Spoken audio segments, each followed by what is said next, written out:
Monsieur le Président de la République, avec votre permission, vous avez le micro pour votre intervention.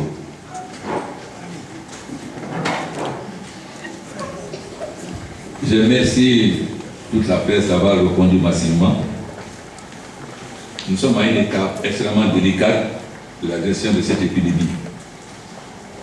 Comme l'a dit un spécialiste des Nations Unies, il est plus facile dans la gestion d'une épidémie, comme la polio par exemple, de passer de 100 à 10 que de passer de 10 à 0.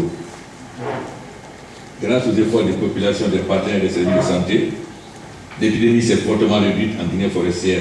Pour le moment, on a plus de cas d'épidémie en Guinée forestière.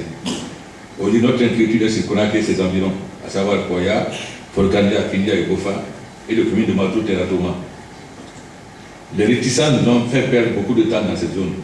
Aujourd'hui, la coordination des partenaires doit multiplier les efforts pour sainer la situation des zones. Vous savez, l'Ebola est une maladie, c'est une épidémie très grave, mais on peut guérir l'Ebola si le mal est pris à temps. Nous avons eu beaucoup de difficultés en forêt, ça avait la réticence.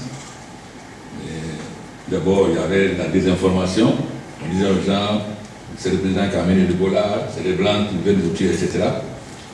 On a eu beaucoup de difficultés, mais avec beaucoup de patience, sans utiliser les méthodes coercitives, mais avec la personne, on est arrivé à lever les réticences et les gens présentaient les malades et les contacts étaient suivis. Ce qui a fait qu'aujourd'hui, nous sommes, Dieu merci, à 0 cas en forêt. Malheureusement, nous avons eu des problèmes à Folkaria. Vous savez, Folkaria frontière avec la Sierra Leone. La particularité, c'est que vous avez une maison, une porte, c'est Sierra Leone. Vous rentrez dans la maison, vous êtes en Guinée.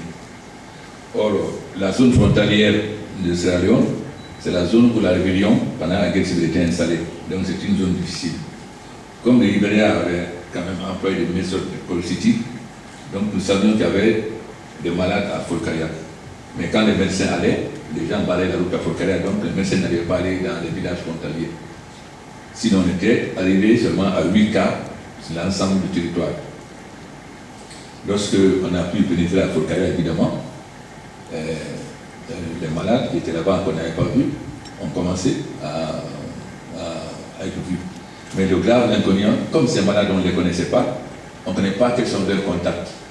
Donc, c'est ce qui fait qu'il est très difficile, parce qu'il faut retrouver les contacts, tous les gens qui ont eu contact avec lui, pour pouvoir le suivre pendant 21 jours.